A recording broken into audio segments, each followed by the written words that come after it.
Hello and welcome to episode 217 of The Dive Down, a Magic the Gathering podcast focused on the latest decks, trends, and strategies for the casual spike. My name is Stanislav, here in Manchester, and with me on the line from Denver, Colorado, the one and only Shane Beeps. Stanislav, we're really going to have to change our notes template because it's gonna trip you up once where you're going to be like here in Chicago because you're not in Chicago any longer. I am not in Chicago any longer. And you know how I can tell this is because I hear the raucous cries of the football match through your skylight of Yes. from in your flat. It's not a flat, it's a loft. I live in a terrace house. Hold on, you know what? This? Yeah, so I live in a terrace house, which is what they call a townhouse. Yeah. And my office is in the loft, which is what they call the attic. Okay, hold on. I thought a flat was just like shorthand for apartment. Is that not the case? Is flat like literally like a one-floor apartment? No, flat is shorthand for an apartment, but Okay. I don't have an apartment. Oh, yes, you have the terrace house. I'm in a terrace house. Okay, this sounds like a lovely animated movie set in Manchester. The Terrace House. I would love to cast one of the famous Chris's to do the voice. Yeah, who would voice you? You know what? I just saw the Dungeons and Dragons movie, and Chris Pine. I think it's Chris Pine. Yeah. I'd like that. We're like who would play us in our animated movie? Wouldn't be us. We have terrible voices for animation. No, who would voice you? Because you would be my wacky neighbor. Oh, Shatner. If you get Pine, I get Shatner. I actually have a kind of a wacky neighbor. She's a sweet old British lady named Charlotte, and she has a funny little dog named Agnes. Oh, perfect. That's definitely perfect. Man, you're living the dream. Seriously. So, Stanislav. Shane. We don't have Dave. It's just us. Just the two of us. I'm contractually obligated to sing this song. God, that voice. How I miss that voice. You know, it's my range is really what got me the contract with Geffen. Yeah. That's a good cut. Is Geffen still making records? I don't know. Is David G himself? Who would produce your records, Stanislav? I was listening. Let's just talk about. Oh no, it's Sub Pop for sure. Okay, you want to be on Sub Pop? Well, who would be your producer? Yeah. Because I was listening to some shellac. So, and speaking of another deep cut, some 1,000 hertz, and man, I forgot how good Albini is. It's holy crap! Those drums, they sound good. Have I ever told you the story about how I was in college and I was going to Pitchfork Music Festival, and it was to see the National and Modest Mouse headline? Yeah. I know those bands. This was an era when I knew the lineup of Pitchfork. I don't anymore. Yes, exactly. I'm old now, but I went to the Festy, and there was a dude standing outside the Fest hawking compact discs, and he's like, "Yo, Steve Albini produced this record for me. I'm just trying to get the word out. I'll sell you the CD for $5. It's my original music." He kept pushing the name Steve Albini. Like, Steve Albini produced this, and I'm like, "Yeah, sure, I'll check it out." And was it Diablo? It was a blank CD. That's just rude. I mean, at least give you some shareware. Like make it like Duke Nukem. Yeah, at least. Well, Stanislav, what are we doing today? I feel like we have one of my favorite episodes, which is you and me arguing about the viability of cards. Yeah, but this time I'm just not going to commit to anything. Yeah, we'll just hedge the entire time. Just be like, maybe. Yeah. we'll do our favorite thing where it's like, maybe you'll see Playing Pioneer. I love hedging. And that's what this week's show is about. We're going to begin admiring the first rounds of spoilers from March of the Machine, which, if I may say, very poorly named set for an April release. It's actually a tough name just to remember in general because you want to say March of the Machines, but they're sort of using like the singular plural where it's like the machine is, I guess, the Phyrexians. They're like the Borg. I'm guessing. The Borg. That's Star Trek? Yeah, that's Trek. They're like the big bad. And they got Picard. You know, I'm not no spoilers if you haven't seen TNG. Yeah, Dave's out. We don't need him. We're just going to talk about some of the cards we like or have we ever are needed Dave? compelled by. he's useful for some things. Yeah, he keeps us on the straight and narrow. Like we're already 6 minutes in, and we haven't even got to housekeeping. Let's do that, shall we? New patrons to join the Dive Down Nation. We got Taylor M. and Jonky Bong. Given Jonky name. Bong, speaking my language. Got a minute? Woo! If you'd like to support the show, you can find us on Patreon at patreon.com/thedivedown. Also, we have a store at thedivedown.com/store. Oh, yeah. Yeah, we do. We recently sold a fanny pack. I'm going on a trip in May, so I will be out, dear listeners. I will be out, I think, just 1 week, probably. And I think I need to you and Dave actually got me a pretty hype fanny pack a few years ago. Yeah. And I do have that, but I feel like I need to rep the Dive Down with a new fanny pack for my trip, because if there's one thing that's really handy when you're on the go for like 8, 9, 10 hours is extra pockets. Well, my question to you, why just wear one when you can have can wear two? You can have the front fanny and the back fanny. Well, it would really be the bum bag, which is what I hear they call it in the UK. So I could have the gut pack and the fanny pack. So let's do it. Yeah, I'm gonna you can also have one strapped around your chest. I don't love that look. I understand the look, but it's not for me. I don't need like a bandolier. Like I don't need to look like Han Solo. A lot of young men in England wear that look. Really? I'm out in town, the city center, waiting for the tram, and these boys with bandoliers, these young lads. Is it on the front or the back? Is it like a very tiny messenger bag, or is it like a... No, it's on the front. Okay. It's like a Joey pouch. I don't know. So that's Australia. Oh, yeah. Yes, get yourself a Joey pouch over at our store, thedivedown.com/store. If you are interested in playing Magic Online and you're tired of buying and selling cards with bots, I remember when I actually had to do that and life was terrible. But Mana Traders is a great way to rent Magic Online cards. Then you can play whatever you want. And you can use code THEDIVEDOWN10 for 10% off your first 2 months of Mana Traders. We also, of course, have an ongoing relationship with Nerd Rage Gaming. We are the official podcast of the Nerd Rage series.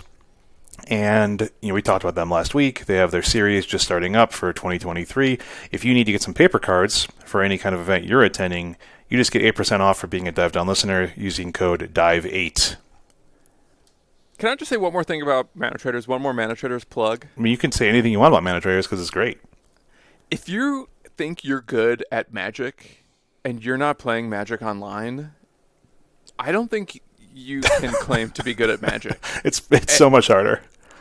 Yeah, that. And also, I think if you are truly good at Magic and can do well on Magic Online, Mana Traders is just the best investment for testing your skill and ultimately just getting to this point where you are playing competitive Magic for free. That's the thing that people don't talk enough about, I think, with Moto versus Arena. People don't really litigate that anymore, and I want to relitigate Moto versus Arena. Let's do it right now for an hour and a half.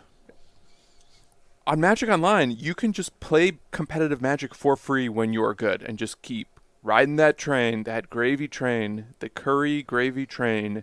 Yeah. And whether you want to just spend your tickets on entries, whether you want to eventually liquidate your tickets and make some literal cash. Yeah.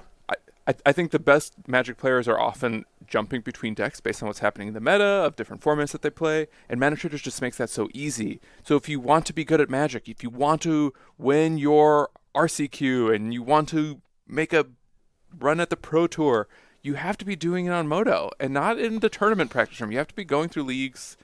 Every once in a while, maybe you can do like a Premier or is that what they're called? The Premier events? I already forgot. Yeah, that sounds right.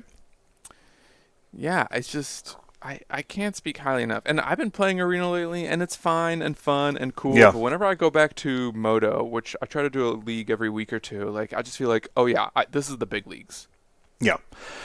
So Daybreak Games, get at us for all this free advertising we're doing for your relatively new up and coming platform Magic Online. We'll help you really get the word out about it.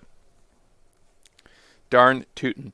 All right, with all that out of the way, Yeah. March of the Machine Yeah. comes out in a couple weeks. Yeah. New standard set. Stan, have you ever heard of an event set?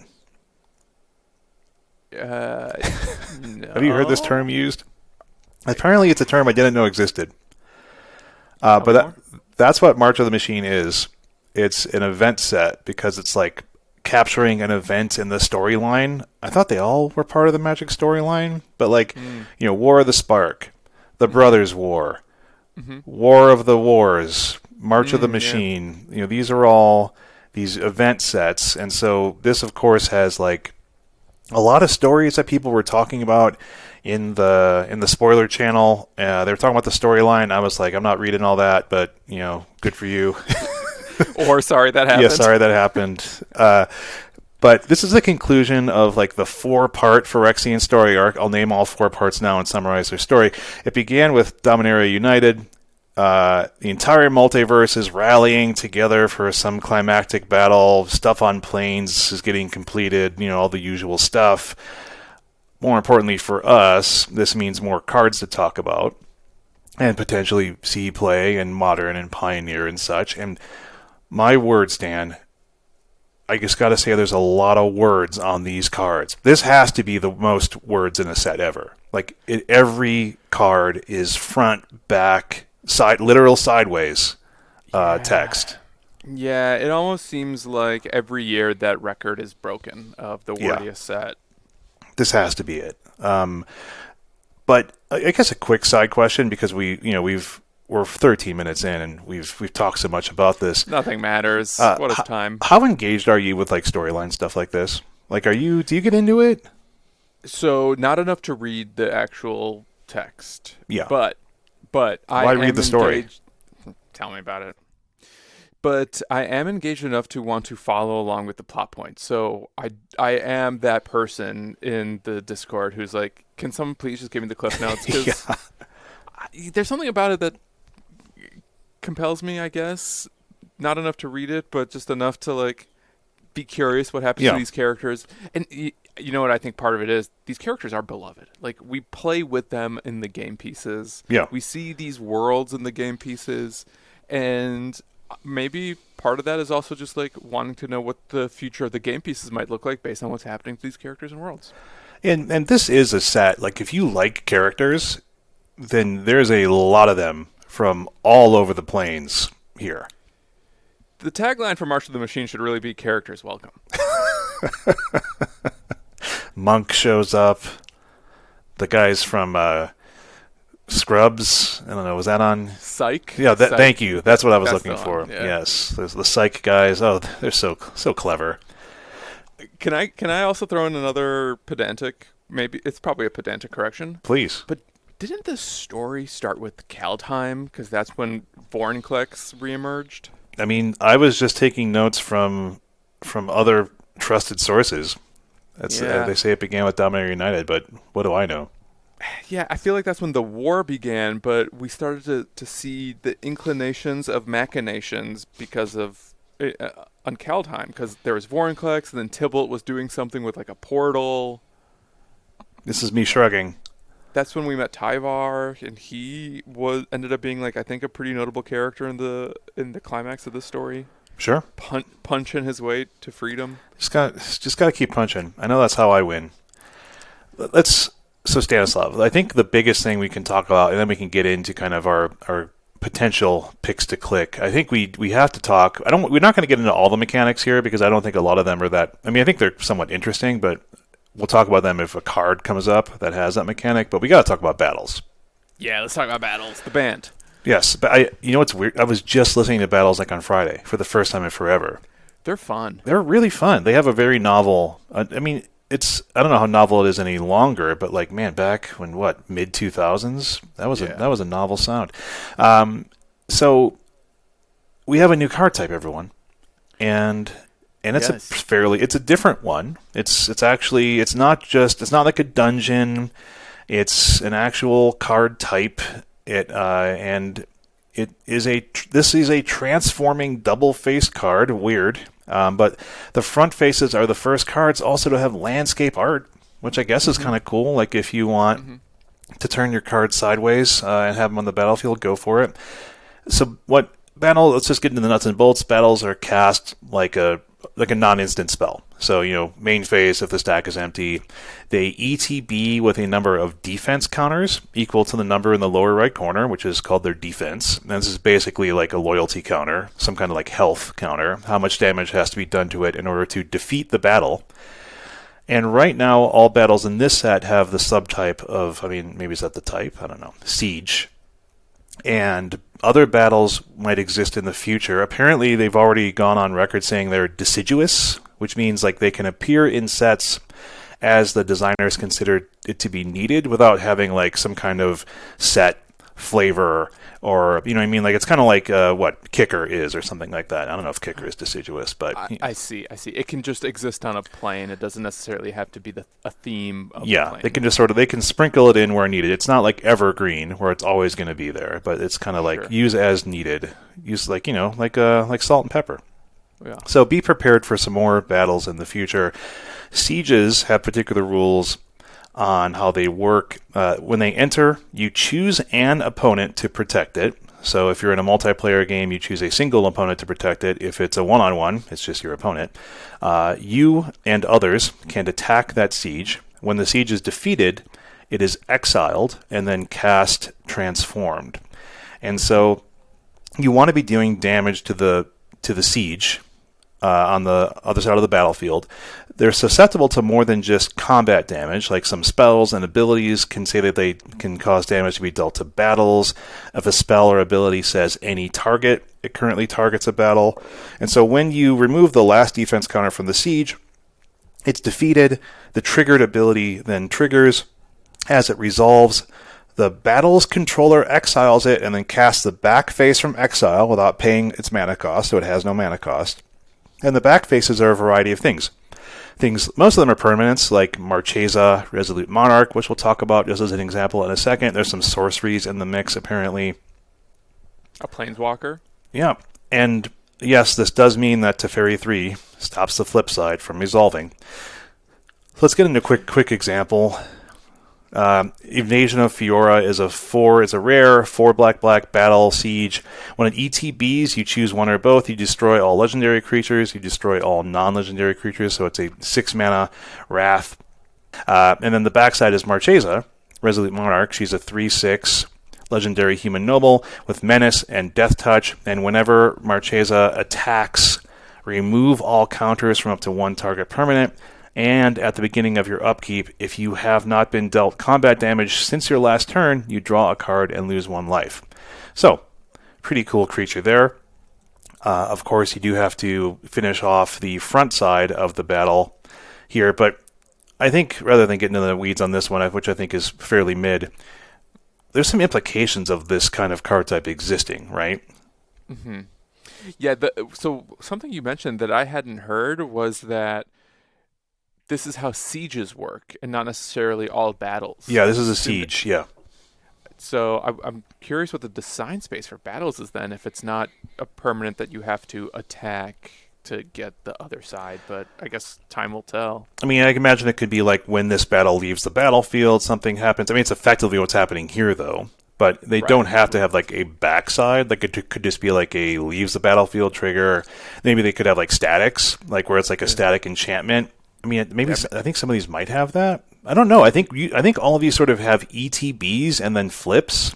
Yes. But I imagine you could have it be like an enchantment battle that you want to destroy with damage rather than like enchantment removal spell or something like that. Right. Interesting. Yeah, could be an interesting thing. So it's kind of like reverse planeswalkers, right? Like you're not playing something you want to protect. You're playing something you want to attack, which kind of shifts the paradigm of what I think you want in your deck, right? Like you want to probably play creatures or spells that damage the battle because you want to flip them. And creatures are also good to protect your opponent's battles. Like if you're in a format where people are playing a lot of battles, you're going to want ways to protect them to keep your opponent from getting those benefits. So I think battles push people into aggressive decks typically if they're trying to include these things, like because you want to bolt the battle, as they always say. Yeah, that I think that's really the open question, whether or not the aggressive decks actually want to attack these. Yeah, I mean because why? Yeah, so I think the design space is cool and interesting. Like I love the idea of a new card type.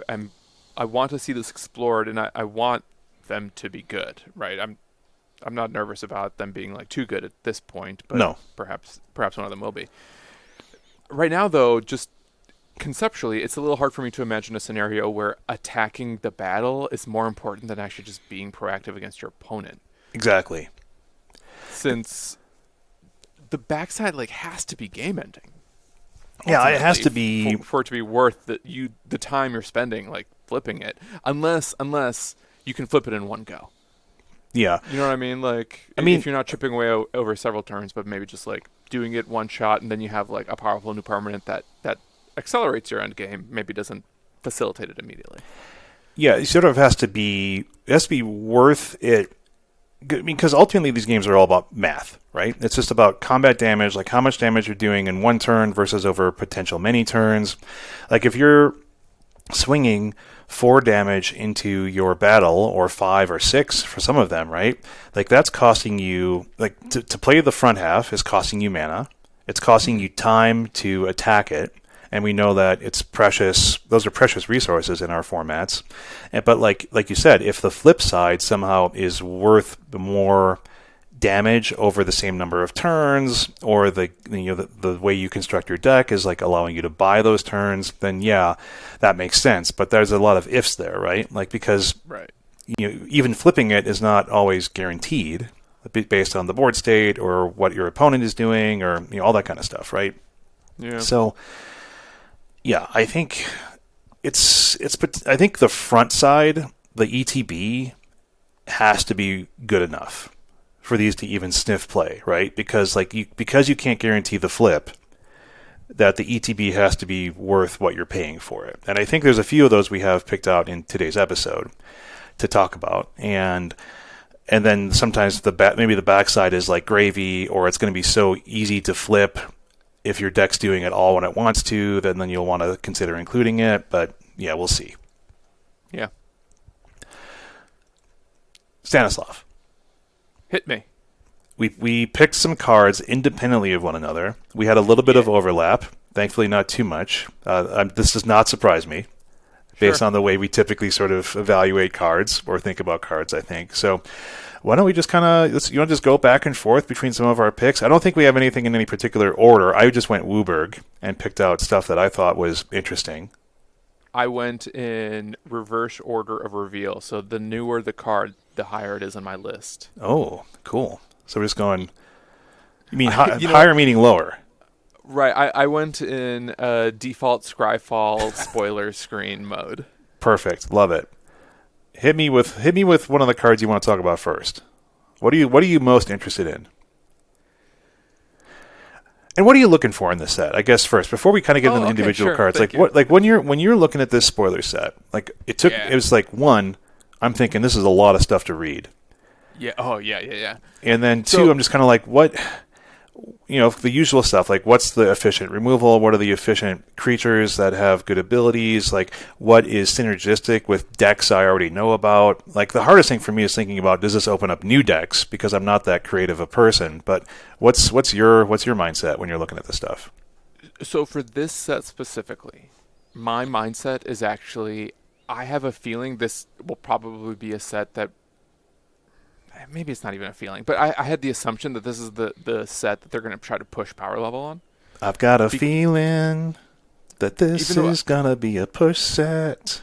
That's my producer. That's going to produce whoever that is. Oh, the thanks. Black Eyed Peas. Oh, yeah. Black Eyed Peas are going to produce my Sub Pop record. But Peas, get at us. Even though I didn't know what event sets were, I was feeling the similarities to War of the Spark conceptually. And that being such a powerful set, I sort of assumed this would have inklings of that, especially because they're introducing a new card type that was really hyped up. They were talking about this set being one that will change the future of Magic. And I believe in hindsight they were specifically referring to battles cards. So if these cards, what does that sound? That's battles. Like I The wish, band. yeah, battles a band. Like I wish that like I could hit. I mean, I'm just gonna have like a little Bluetooth speaker playing battles the entire time. I think my opponent So will appreciate that. the actual music by the band Battle sounds better than that sound you just made with your mouth. Well, yeah, I mean, I'm not the guy from Police Academy. Yeah. Michael Winslow. That's his name. Good cut.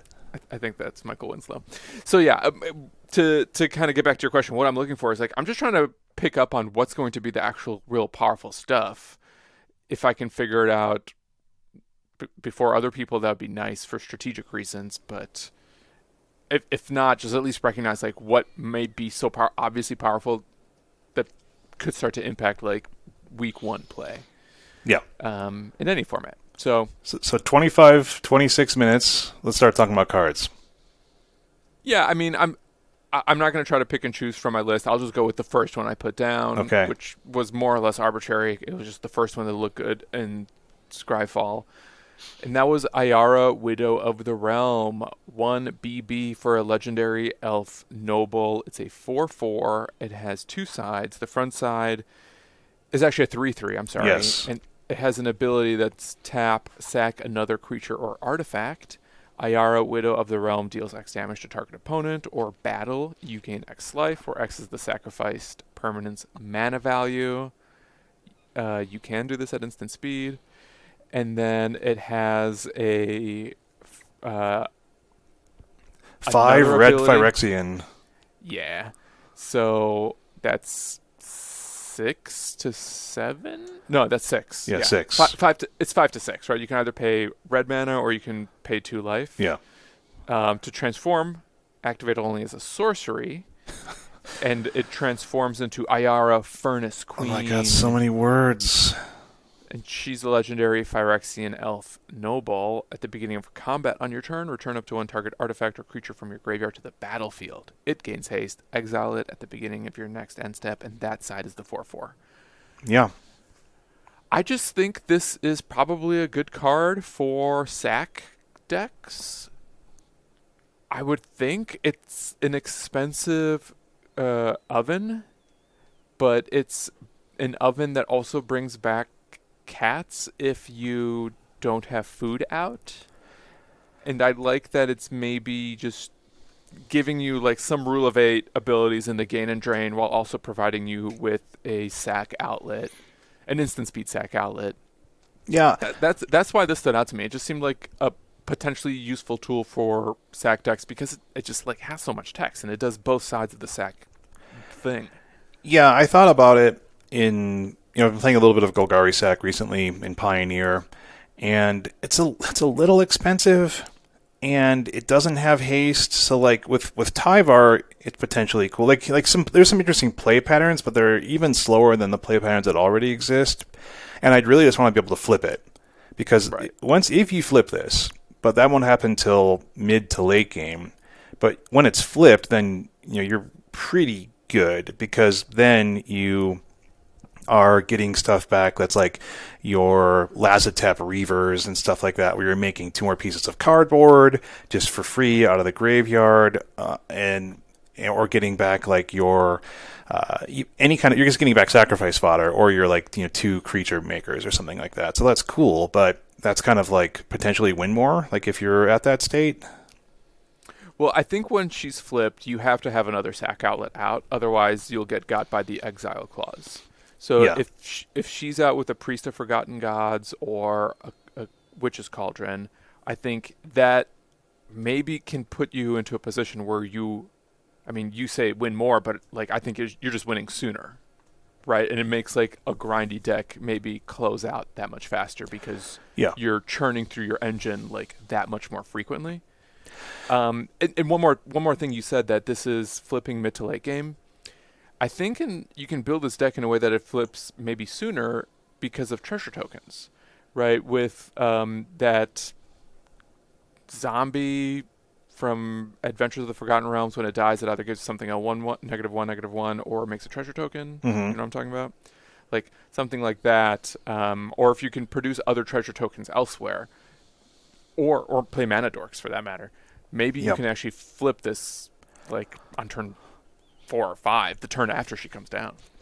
Yeah, I feel like if this was 1 in the black, like 2/2, or maybe like a 1/3 or something like that to protect against like Bone Crusher Giant, I would have more hype on this. Or if it didn't have to tap to do the sack, like the thing that like you really want in like a sacrifice deck is something that you don't is either really cheap, like Witch's Oven, or doesn't have to do anything to sack, like a Woe Strider or something like that, right? So this kind of has like the worst of both worlds, where it's 3 mana and you have to tap it. So you mean you have to untap with it to do anything on the front half. So that's my reservation here. But I think there's potential. I think there's potential here. I'm not hating on it. But you have to tap Priest of Forgotten Gods. Yeah, but Priest is only 2 mana. So Yeah. like you have more of a opportunity, I think, to untap with it. Although this does have 3 power, so I just think it's just kind of a little bit slower than Priest, and doesn't have the benefit of Woe Strider at 3. But again, if you do have Tyvar, then this does open up this to be instantly used. But Interesting. I think we both have the next card. If you're ready to move on to the next one on your list. Sure. How about you read it then? Yeah. You read it, Shane. Baral and Kari Zev, 1 blue-red, legendary creature human, 2/4 with first strike and menace. Whenever you cast your first instant or sorcery spell each turn, you may cast a spell with a lesser mana value, that shares a card type with it from your hand without paying its mana cost. If you don't, create First Mate Ragavan, a legendary 2/1 red monkey pirate creature token. It gains haste until end of turn. Yeah. So I had this on my list as well. I contemplated this one for a while. Like, I mean, I'm not like saying buy a playset at $30 each. I don't think they're even close to that. But so I'm not making any kind of definitive statement here. But I think this is Pioneer power level. My issue with okay, let's look at the pros before I get into the issues. Pros are you can potentially get free mana, and you can potentially just get a 2/1 red monkey pirate creature token prowess trigger effectively. Mm-hmm. So that's cool. What do you like it? Those are your pros. So why do I like? Okay, I think the stats are pretty good. 2/4, it being 4 power, I think is not nothing. I mean, it is 3 mana. Sure, but I mean, I've seen 3 mana creatures with less toughness in my day. Yeah. It having first strike and menace means it's probably like winning or like surviving combat a lot. I think that's pretty important for something like this. So it needs like very specific removal to get off the board. Sure. I like that it triggers each turn. Your first instant or sorcery each turn. So like on your turn, you cast 1 card, you cast your Treasure Cruise. On their turn, you cast 1 second. Cast a spell with lesser mana value. So okay, so if you're doing an opt on their turn, you have to have a free spell or you get nothing. Yes. You have to have your Yeah, so I guess like in that situation, maybe puts you in like the slightly awkward position of like, do you put 1 mana cards in your deck unless your plan is to only cast them for free? Yeah, this is where we're getting into my issues, where I don't think that you can reliably trigger the lesser mana value that shares a card type with it very often. Like, I think that that's kind of going to be pretty surprisingly infrequent. But I do think that like a Ragavan prowess trigger is pretty good. Like, that's like potentially better as a fallback, right? Than having to be like, okay, well, I have my lightning strike and I have my shock. You know what I mean? Where it's like I get 2 instants, but like you have to have a lot of fuel, for that. And I don't think that you're going to have a lot of that. Right, because you get into this position where you need to have a deck full of instants and sorceries. But you can't beat necessarily Threat Light. So, like, on some level, I'm wondering whether you put this into a deck with, like, Young Pyromancer and the third path, Iconoclast. For sure. Like, this go-wide prowess deck. So that you can maybe either cast, like, high CMC Convoke spells, like Stoke the Flames is probably the best one.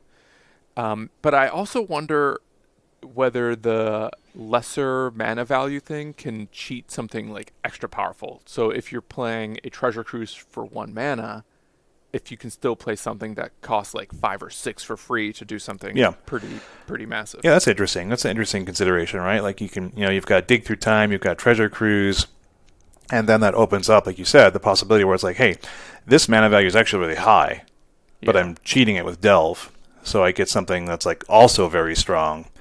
I think that is narrower because if you don't have the first powerful spell, if you don't have the Treasure Cruise, then like that other spell's probably rotting in your hand, Hmm. right? We're like, dang, this is costing me. This is like a 6 mana spell, and I don't have close to 6 mana because I'm running like 21 lands in my aggressive Izzet deck or something like that. But I can see that being like that's a cool potential for sure. Like I feel like this is pretty mid.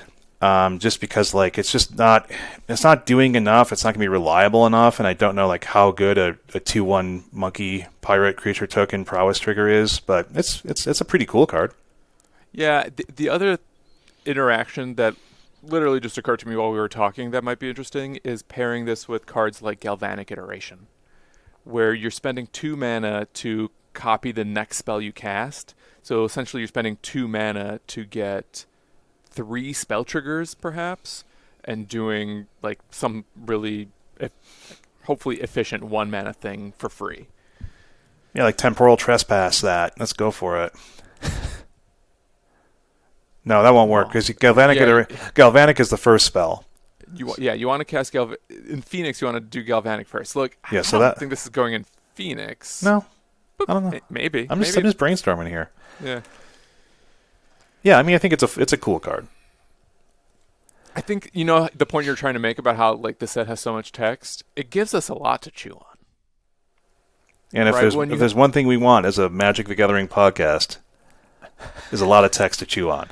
right, it's like cards could be good or bad, but like there's plenty to like dither over just because the cards seem to do a lot. Do you want to go to a simple card that I think we still have a lot to chew on here? Sure. Surge of Salvation. It's a white instant. You and permanents you control gain hexproof until the end of turn. Prevent all damage that black and or red sources would deal to creatures you control this turn. So, Hmm. good spell. Reminiscent of like Blacksmith Skill, which is powerful in things like Hammer and Modern. This seems like sort of an instant staple card to me.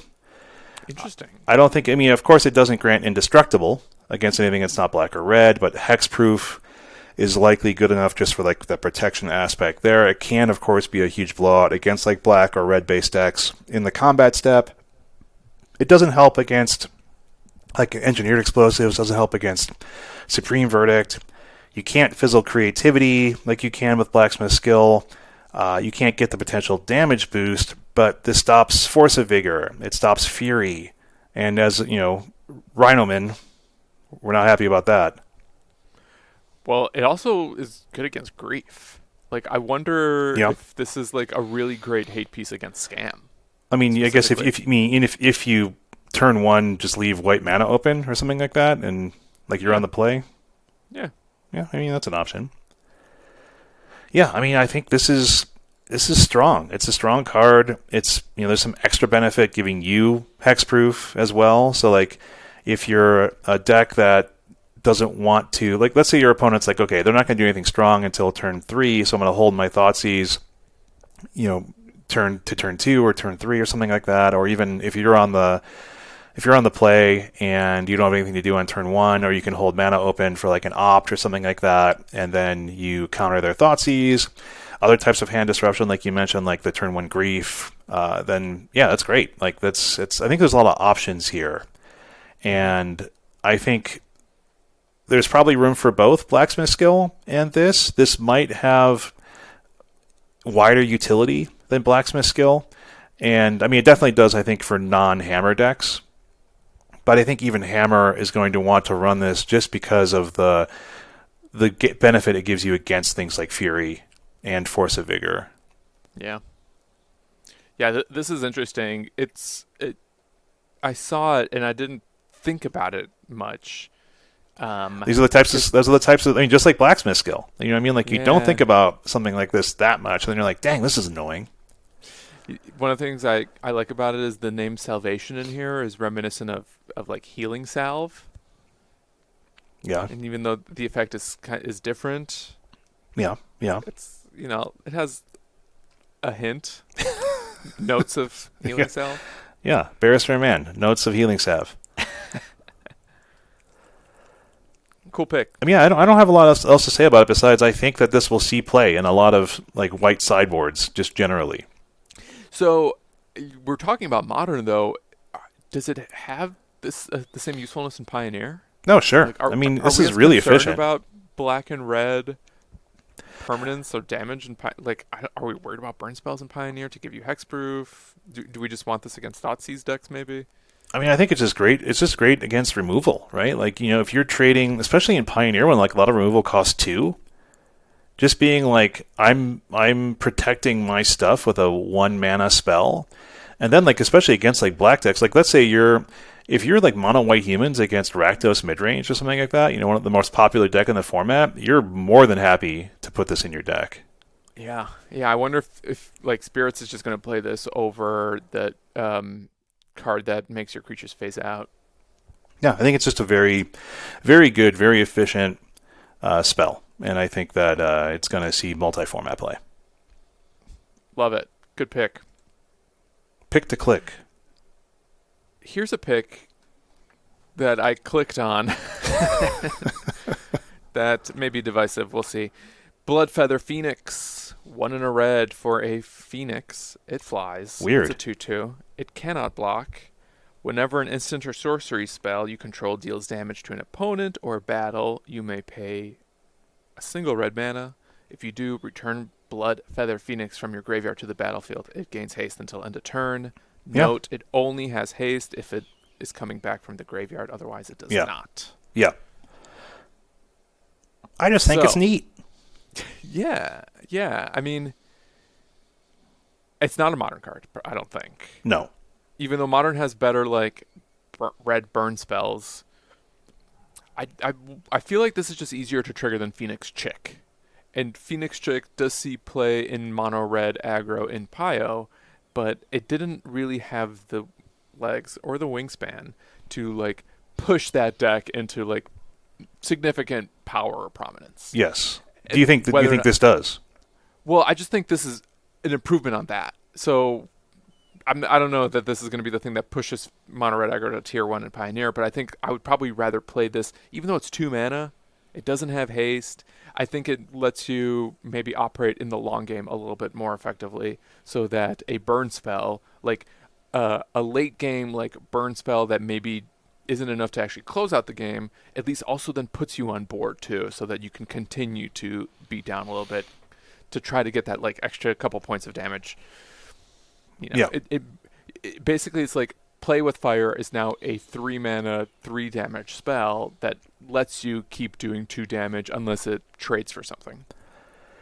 Yeah. I think this is like a balanced card, like where this doesn't have haste. It doesn't have a lot of power, doesn't have prowess. So like you're not going to use this for racing control decks, right? Where you're not like I'm putting a lot of damage in quickly in to get under the more controlling decks, but then you get like the recursion ability that makes it easier to recover from like the removal or the sweepers that those controlling decks are going to be playing, right? So like I'm not over the moon about this card by any means, but like I see applications in Pioneer, but like you said, the state of red aggro on Pioneer is not very good, and I'm not sure like this like pushes it over the edge in any way, shape, or form. But I think that this will see play. Like it might be sideboard, but I don't know what you'd bring it in against unless it's just like Rakdos midrange or something like that, where like my stuff's gonna get removed, and I want a pretty good way to like use my top deck burn spells to push more damage through.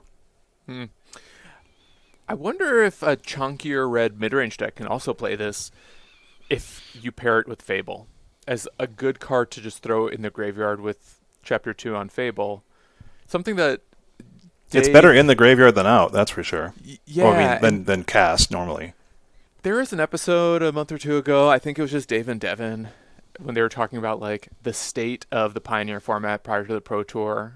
I think that was the episode where like Dave presented his takes and Devin reacted to them. Yeah, like Remember that the classic? post Pro Tour episode. Yeah, and Dave said something that I've never stopped thinking about. I mean, I can't stop thinking about a lot of what Dave says. He's just Yeah, right. always living rent free in my head. But he was like, Fable of the Mirror Breaker is, if not the, just one of the best cards in the format. And the That's an original Dave take, by the way. yeah, that's right. And I just keep thinking like, should every deck that can play Fable start playing Fable, and should we try to be playing cards that like are better with every mode of Fable potentially? I mean, it's certainly something that I mean, I've been on my take is like you're not going to build around Fable, but like I mean, maybe you should. Like you're saying, is Fable's just like a good value engine, but I don't know if it's like where I start a deck. But I guess you're probably trying to think of reasons to include it rather than exclude it in a red-based deck. Yeah, and it's like, what are better red cards for putting stuff in your yard? Like, blue has good cards for that, but like Chart a Course. Yeah. And we have like very so-so red cards that do that, but A lot of them. A lot of so-so red cards, yeah. those are frequently rummage cards. So I wonder if like if you can pair this with like a good red looter, maybe you have just like a little 1-2 punch there to get extra value and almost neutralize the looting and turn your graveyard into a stronger resource in a way that Fable decks like don't always do. Yeah, I mean, it's very efficient for getting it back out of the yard. Like, you don't have to cast 3 spells in a turn. You just have to cast 1 damage spell to, that can hit your opponent, pay red. So, it's cool. I think this has chops. It's just like, it's so balanced, right? Where it's like, getting it back out of the yard is not necessarily like getting a Arc like Phoenix or getting something with more power, just something with good power. Like, this is just sort of a 2/2. Yeah. And it can't block. So it's like, against certain matchups, it's going to be a real pooper. Like, you can't block against spirits or angels or something like that. So it's just like, well, crud. But I think it's cool. Right, but I mean, if you're playing against angels with a red deck, you lost as soon as you. Yeah, that's a good point. That's a good point. Unless you really get lucky. Yeah. Can we, Stanislav, talk about Elesh Norn? Sure. I mean, you have to talk about. I think you have to talk. Yeah, another Elesh Norn. This is just Elesh Norn. What it says on the tin: Elesh Norn, 2 white, legendary Phyrexian Praetor, 3/5 with vigilance. Whenever a source an opponent controls deals damage to you or a permanent you control, that source's controller loses 2 life unless they pay 1 mana. Then 2 and a white. Sacrifice 3 other creatures. That's a lot of creatures, damn. Exile Elesh Norn. Then return it to the battlefield transformed. Activate only as a sorcery, blah, blah, blah. The flip side. Oh my god, so many words. It's a saga. The Argent Etchings. It's Chapter 1. Incubate 2 5 times. Then transform all incubator tokens you control. This gets us into Incubate. Incubate 2 means you make an incubator artifact token with 1/1 counters equal to the number of the incubate. So this would have 2 1/1 counters each. Then typically you can pay 2 generic mana to transform it into a 0/0 Phyrexian creature.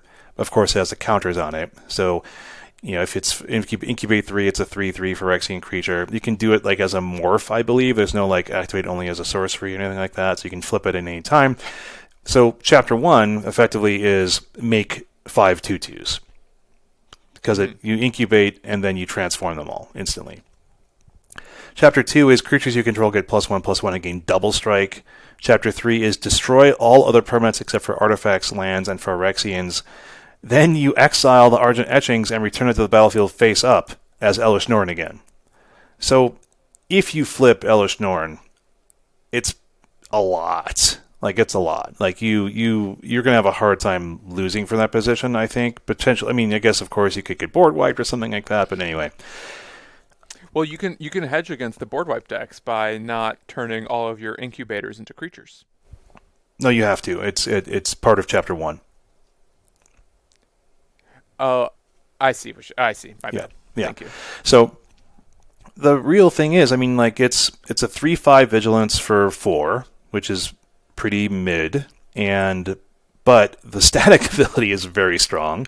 Whenever a source an opponent controls deals damage to you or permanent you control, they lose 2 life unless they pay 1. So like what? That stacks, right? Where it's just like any time, like if they swing into you and you block with like 3 creatures, then they're losing 2 life unless they pay 3 mana or something, which is, not the end of the world, but they definitely are not going to want to lose the 2 life. I think the real thing is can you build a deck where you're either getting to 7 mana and having 3 other creatures on the board, and you instantly cast Elesh Norn, and then she has no ETB, so they'll have nothing to respond to, and you can instantly then 2 and a white, sacrifice 3 other creatures, flip Elesh Norn into the Argent Etchings, right?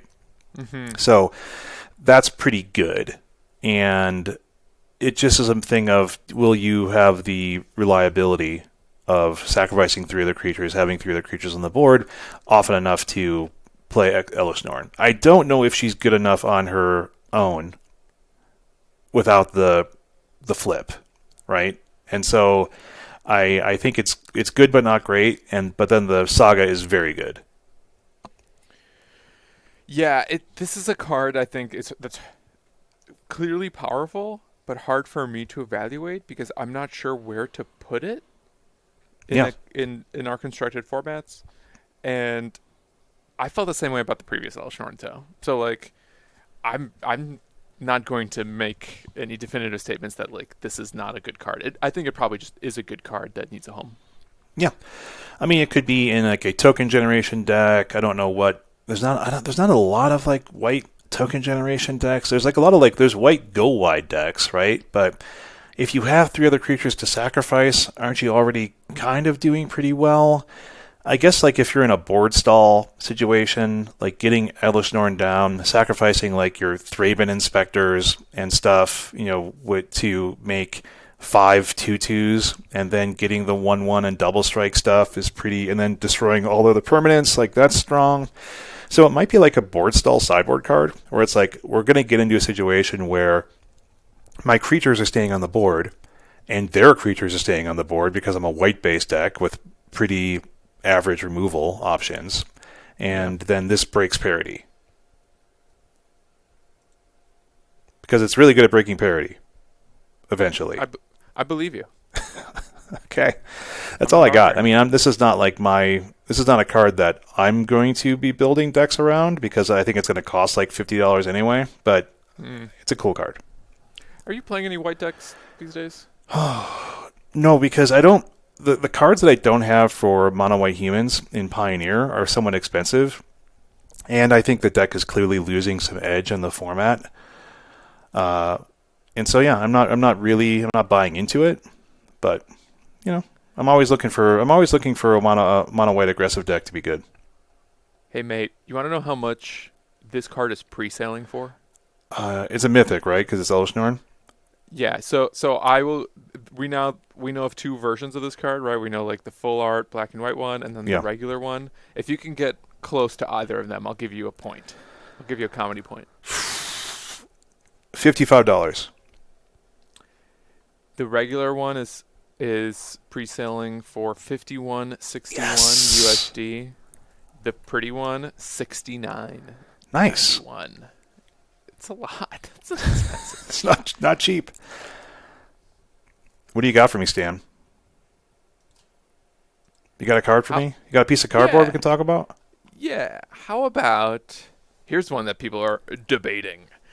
Halo Forager. Oh, I mean, we got to debate this for sure. We got to debate it.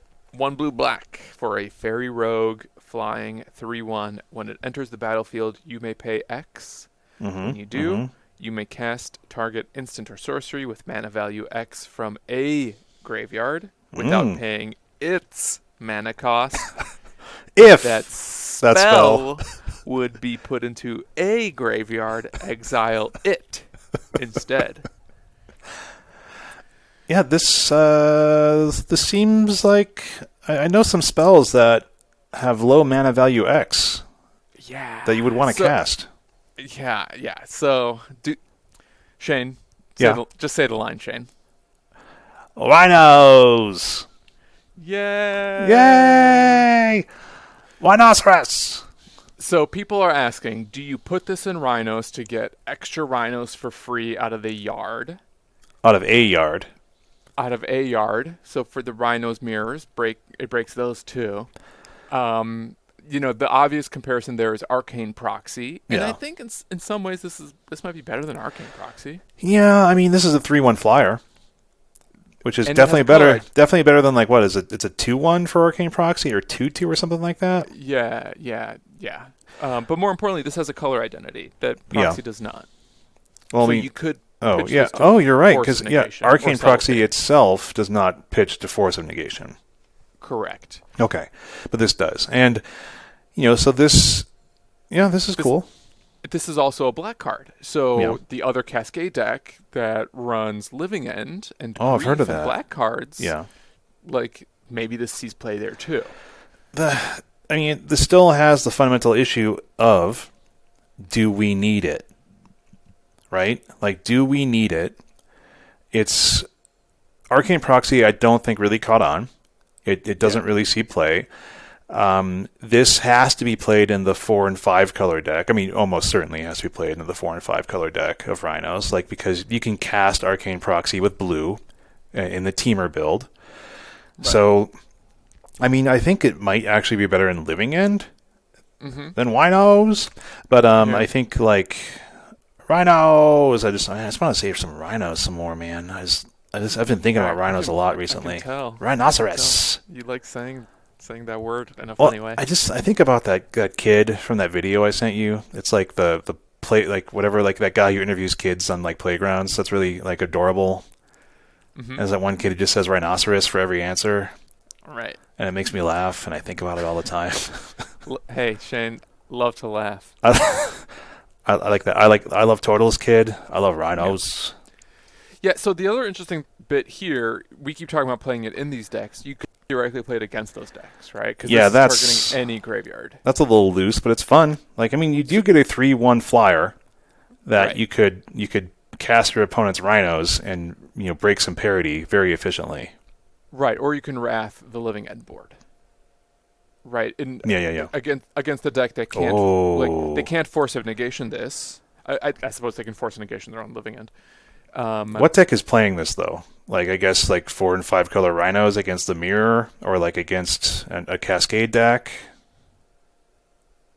Blue-black control. Modern. Well, any 4 color Omnath deck can cast this. Yeah, that's a good point. The 4 and EF, like, those decks. Yeah, I think this has more chops than. I like this more than Arcane Proxy, but it has narrower application. Well, actually, not really. Arcane Proxy really only has this pretty narrow application as well. I don't know if does Living End need to flash back its own Living Ends though, because it doesn't really need that redundancy. Typically, its other Cascaders are much better. Right. So the reason Living End may need that from time to time is if it's playing against Murktide, and Murktide fluster storms. Yeah, counter stuff. Yeah, that's always a pain. You want more Living Ends. Yeah.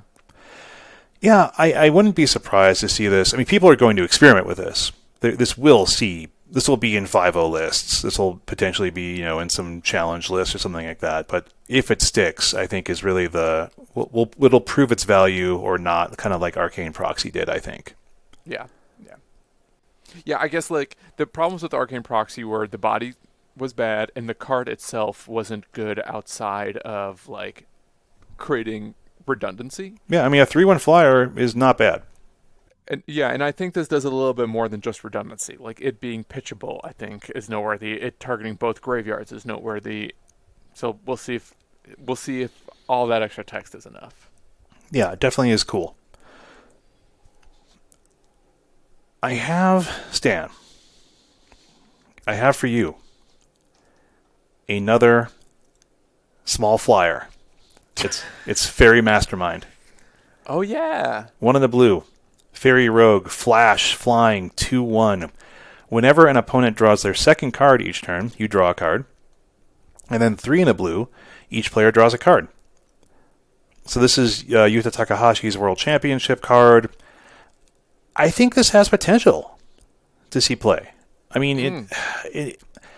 it initially seems kind of narrow, right? Right, where you're like, it's a fairy rogue, like maybe he's playing like some like Dimir rogues type deck, but like I think this can be used like in somewhat aggressive decks, in mid-range decks, in control shells. Like I think there's a lot to this card, but it still is just a 2/1 flash flyer for 1 in the blue.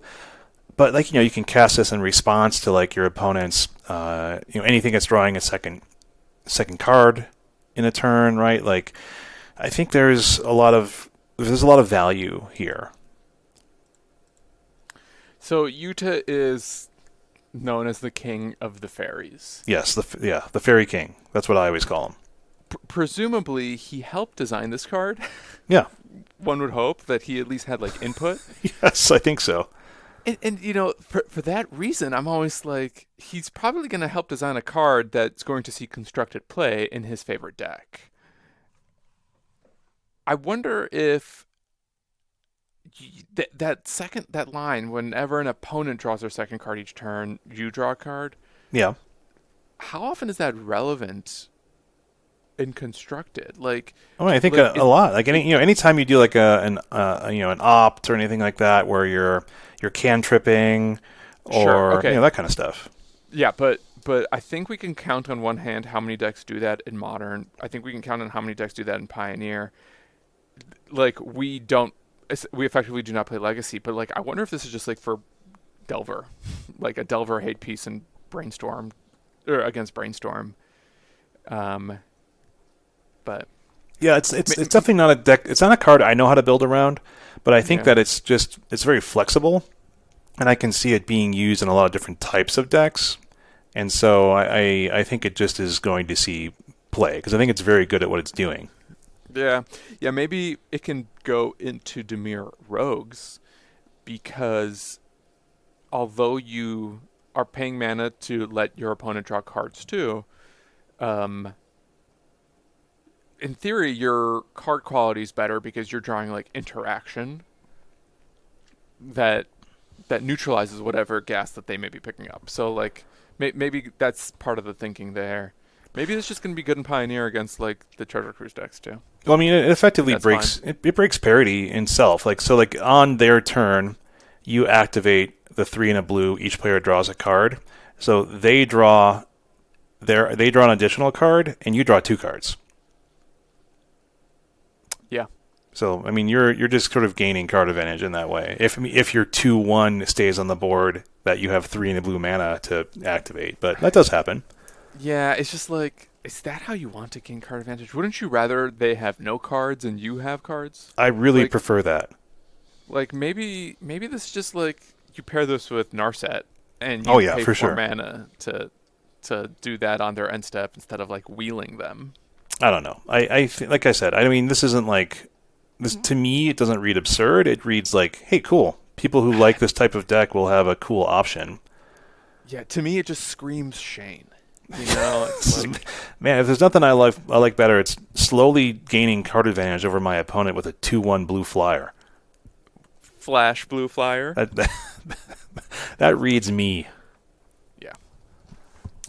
All right, blue cards or cards that say blue are interesting here in this set because I've got another Dimir-ish card to talk about. All right. Have to discuss, and that's the Sword of Once and Future. Oh, sweet. Isn't that from Lord of the Rings? Shouldn't that be in the Lord of the Rings set? The Once and Future King? Is that Lord of the Rings? Am I remembering that correctly? Yeah. Yeah. Get out of here, Gandalf, with your sword. Or Frodo. Boromir. One of those little guys. Faramir. Who was the crazy king who was also in Fringe? You remember that king? What's Fringe? Fringe, that TV show Fringe with the Australian actor and the guy from the CW show. You lost me there. I don't know, but yeah, check out Fringe, Stan. Google it right now. We'll do. Anna Torv. What? She was great in Lord of the Rings. Okay, Sword of Once and Future. Stan, this is a sword It's the last sword. It's the last sword. Okay, so yeah, it's 3 mana. It Three gives generic. it does the +2/+2. It gives protection from blue and black. But what's the combat damage thing? When it deals combat damage to a player, surveil to. Then you may cast an instant or sorcery spell with mana value 2 or less from your graveyard without paying its mana cost. If that spell would be put into your graveyard, exile it instead. So the final sword in the cycle of swords, I think this one was written to be strong. Yeah, it's strongish for sure. I think if this came out 5-10 years ago, this would have been a sword that saw play.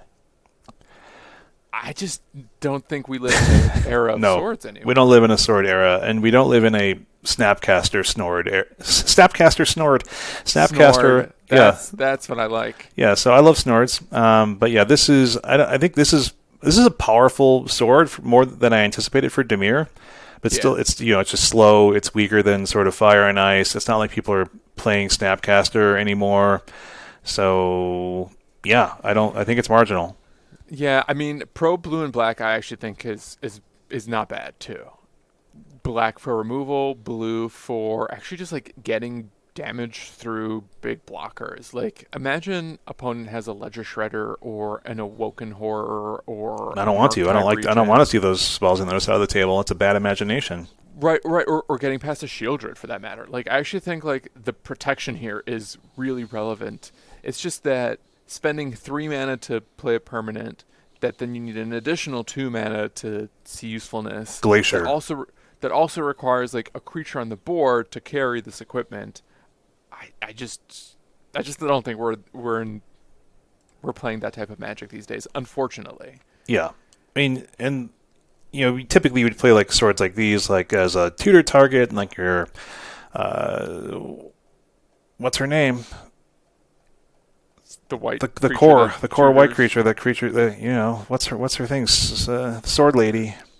Yeah. Sword lady. Yeah, sword. Why can't I stand? What's her name? I've cast her many times.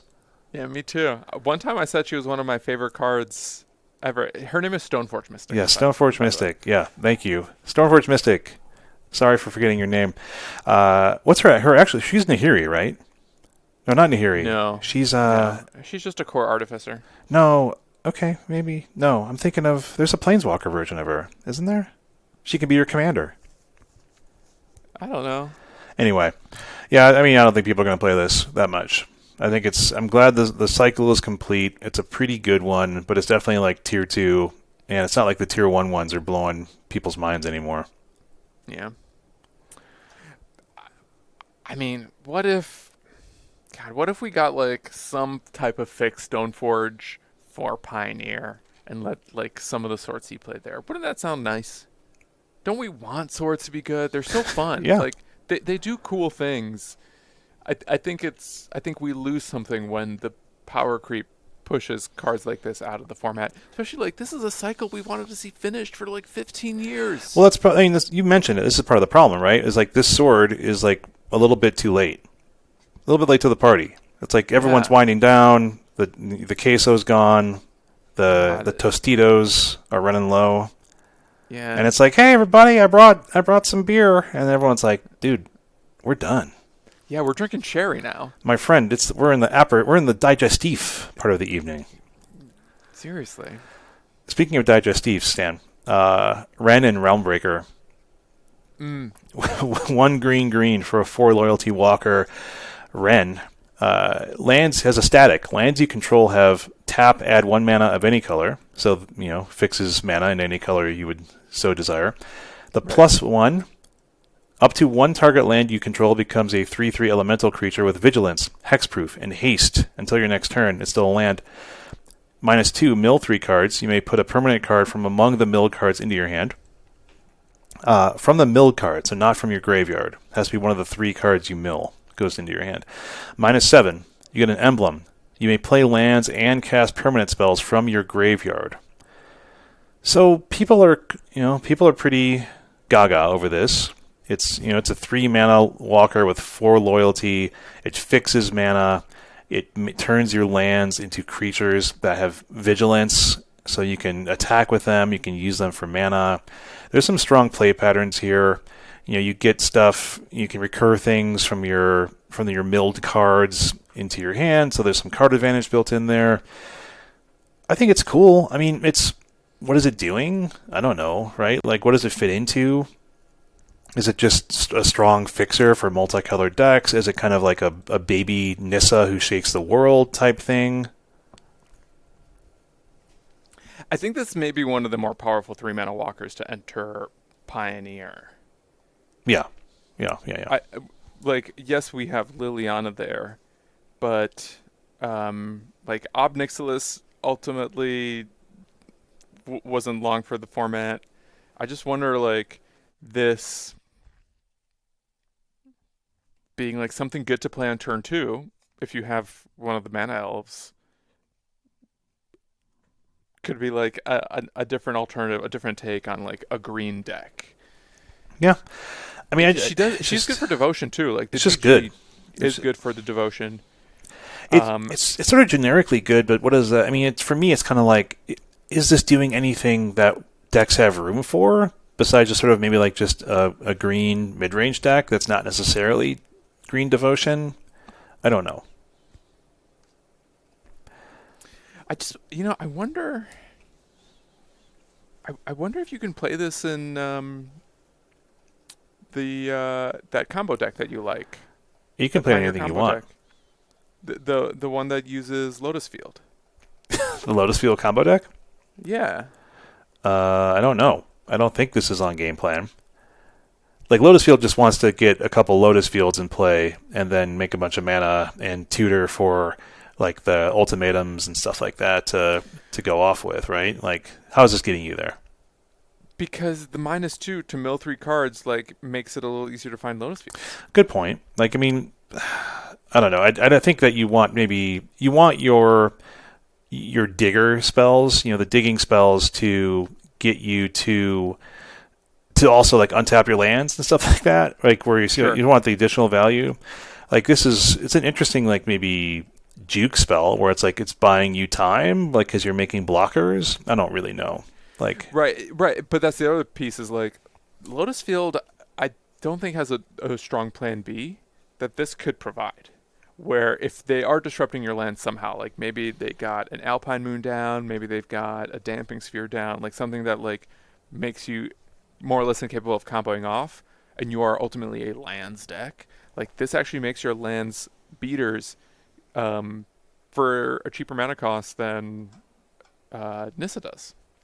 Yeah, it's one of those spells that people are being pretty darn excited and saying this is broken and stuff like that. But the high loyalty is really what makes it really good, I think. Yeah. I think the loyalty is what makes this exceptionally strong, or potentially exceptionally strong. Where it's I'm playing a 3-mana 5 loyalty walker after I plus it up, and then I have a 3/3 elemental land blocker thing, and I'm likely also having some other creatures in a heavy green deck, and I think it does. If this stays on the board, pulls you ahead pretty quickly, and so I think even in just a green stompy deck, it's potentially enough, right? All right, so we haven't talked about any battles yet. So how about to close out the show, we each pick one of the battles that jumped out to us. Yeah, mathematical. The one that I'm intrigued with is called Invasion of Tarkir. Good set, good plane. 1 in a red, furry battle, siege. When it enters the battlefield, reveal any number of dragon cards from your hand. When you do, it deals X plus 2. Dragons. X plus 2. So bare minimum, this is a 2-mana, 2 damage spell to any other target where X is the number of revealed cards this way. So if you have a dragon deck, or I guess a deck full of shapeshifters, yeah, you're upside, baby. And then it has defense 5. It flips into the Defiant Thunder Maw, which is a 4/4 flying trample, and whenever a dragon you control attacks, it deals 2 damage to any target. And dragon. Yeah. Okay. So, is this the 2-mana dragon card we need for Dragon Tribal? Let me hit you with some complex math here, Stan. Thanks. To be better than Lightning Strike, you got to have at least 2 dragons in your hand. Okay. So that's my initial, and it's also not instant. So to be better than a sorcery speed Lightning Strike, you have to have 2 dragons in hand. Mm-hmm. That's reasonable. I mean, it's an ask. How's our flip side though? Here's my real issue. You can't target the battle with the damage that Invasion of Tarkir does. Deals 2 damage to any other target. Other target. So you can't hit itself. I see. Sure. But you can play multiples. Sure. Yeah. My first invasion targets my second invasion. Yeah, I mean, I think this is a fun build around. For sure. Yeah, I don't know. I'm into it. I mean, like, this is like a funny red card, right? It's a fun tier deck, right? Like, I'm going to have a bunch of dragons. I'm going to have 2 or 3 in my hand and do like a pretty cool burn spell with the 1 in the red, which is pretty efficiently costed. I'm gonna attack it, and then I get both a dragon, but then all my other dragons are like quickly finishing stuff off. And I think that's like a fun thing to try to shoot for. I think it's probably like, going into EDH dragon decks, of course. But I think it's in terms of 60 card constructed, probably a bigger challenge. But let's dream a little bit. Yeah. Got anything else? Anything else there? Yeah. All I'll say is, like, it would just be nice to have like a deck full of like Glory Bringers and other cool dragon cards. I mean, dragons are cool. I agree. Cool. Okay. Here's a quick one, I think. Invasion of Karsus. 2 red. When it ETBs, it deals 3 damage to each creature or each planeswalker. So you have a 4 mana, 3 damage wrathy, red damage wrath. Not great. The flip side is, oh man, I didn't put the defense down. Stan, why I'm talking? Stop doing that. Doing that. Well, it's. I'm sorry. The cut and paste. So the Invasion of Karsus, the flip side, is Refraction Elemental. It's a 4/4 elemental creature with pay 2 life as the ward. Whenever you cast a spell, Refraction Elemental deals 2 damage to each opponent. So that's fun. That's a remove on site type. This is kind of like a chonky invasion of Tarkir. You're right. Yeah, but I mean, it's like I said. I don't think this is the 2 red for the front side is not great, but it's something. Yeah. Well, what's the defense? Did you find out for me? It's an expensive Anger of the Gods. Its defense is 4, by the way. Both times you didn't look up the defense. It just ended up being 4. Well, I think it's kind of like they're starting, like it's kind of 4. I don't know. I think it's worth mentioning that I think this has options, but like I think only because the flip is like must remove, but it's not particularly hard to remove. Yeah, I mean, I just like that it makes it hard. Well, the flip is must remove. So I guess they need like damage. I just think it's really cool that this is one that wraths the board for 4 mana. Like I think that says something. 3 damage is not like a wrath. Yeah, but Anger of the Gods sees play. Slagstorm saw play. Yeah. Fiery Cannonade deals 2 to everything. That saw play in Standard. Stan, do you want to finish this episode off with a quick little argument? Oh, that's why I come here every week. Want to talk about change the equation? Choose the that's the counterspell. Yeah, change the equation. Do you want to talk about that, or you want to go home? Do you want to go downstairs from your loft? Yeah, let's read it and talk about change the equation really quick. Let's do it. 1 and a blue for an instant. Choose 1. Counter target spell with mana value 2 or less. Or counter target red or green spell with mana value 6 or less. All right. Aether Gust. Aether Gusty. But better.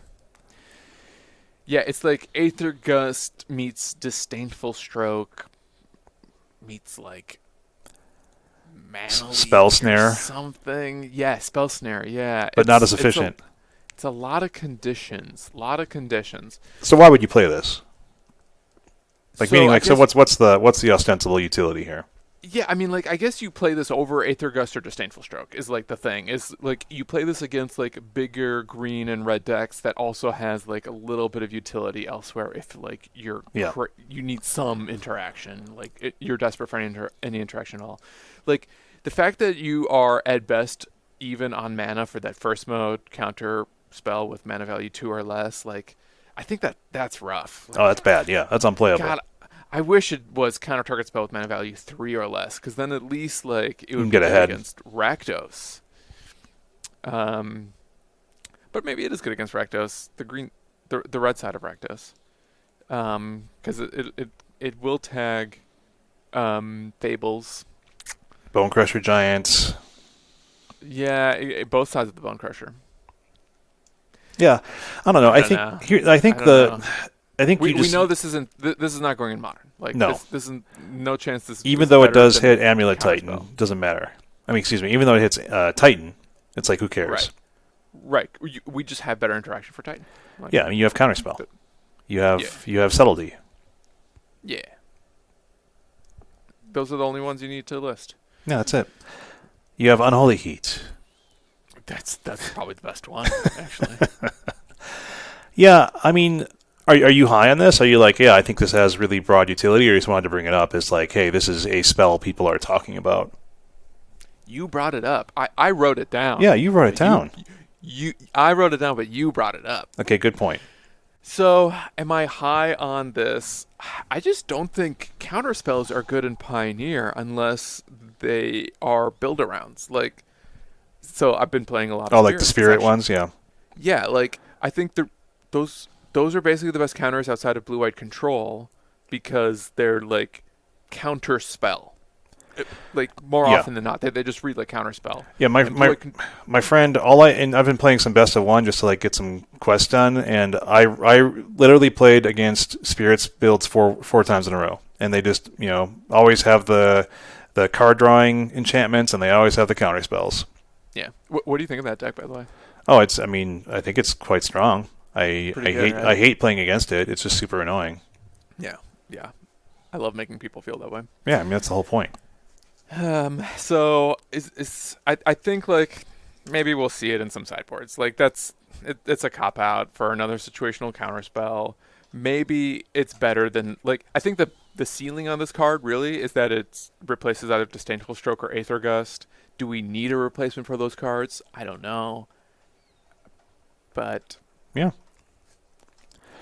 I guess like the reason you play this over Aether Gust is that it's a permanent solution. Yeah, for But- sure. Like, yeah, Aether Gust just sort of buys you the time. This buys you more than that. Yeah, I just need to look up. What's the mana value on Cavalier of Thorns? Does this counter Cavalier 5. of Thorns? Yes. Does it counter Storm the Festival? No, it's 7. No, that's what's the front side? What's the initial part of Storm? I don't know. Gatherer's taking too long to load. Oh, Gatherer. I just Googled it. Okay, yeah, Scryfall for the win. So the front side is 5. Yeah, that's what I thought. The flashback is 7? 10. Oh, 10. Yeah, that's Yeah. that's almost 10. 7. Is when you flashback a card, what's its mana value? Is it the flashback or It's always the upper right corner. So okay, so I guess it's good against Mono Green Devotion. Yeah, sure. I mean, I think it'll potentially except- see some play. Except it doesn't hit Karn. Nope. It hits Kiora. So like I guess it only misses Karn in that deck. Yeah, that's fine. That's a fine miss.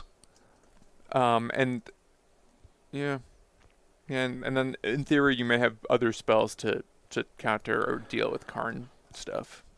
So maybe if mono green needs more interaction, you can play this against that. Yeah. If you feel like Aether Gust isn't giving you the mileage that you deserve. Stanislav, we're through, almost an hour and a half, and we have a bunch of cards left to talk about, potentially next week for sure, and we'll have more cards added to the spoilers. So I'm hyped for coming back and talking about some more stuff. I think my overall feeling on this set is there's potential. There's always potential, right? But like I think that there's a lot to these cards. There's a lot of text on them, and I think that there's some potential build-arounds for decks that don't really exist right now. There's some potential like sideboard cards and role players, kind of like we really hope for. I think there's some cool stuff here. I'm excited for the rest of the set to be spoiled. Yeah, I think this set is pretty exciting, kind of flashy and splashy, and it could have impact. Like, Just like you.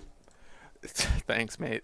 I do think that for this set to kind of like deliver on their promise of changing Magic forever, it has to be more than the battles. Like, the other cards have to be good too, and maybe some of the ones we talked about could get there.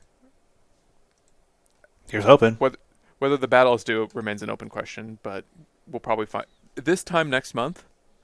We'll know. We'll finally know if battles are the future of Magic or not. And you know where we're going to talk about that? On the Dive Down. So That's my favorite podcast. if you haven't yet, make sure you subscribe to our show and get the latest episodes as soon as they come out. Stay on the pulse of innovations in MTG. And if you've been listening and you use Apple Podcasts, please leave us a rating and review. If you'd like to submit a question to the pod or reach out in general, you can tweet us at the Dive Down, all one word, or email thedivedown@gmail.com. If you'd like to support the show, you can join our Patreon at patreon.com/thedivedown. Also check out our store at thedivedown.com/store. Shout out to Mana Traders for sponsoring our show. Sign up for Mana Traders yourself using promo code thedivedown10, all one word, for 10% off your first 2 months of renting Magic Online cards. And get some amazing shaving soaps, body soaps, fragrances, and more at Barrister and Mann. Using promo code THEDIVEDOWN2023 for 15% off your first order. And save some money on paper cards too at Nerd Rage Gaming with code DIVE8 for 8% off your order at NRG. As always, special thanks to the bands Nowhere and Space Blood for letting us use their music. And until next week, get out there and march with machine!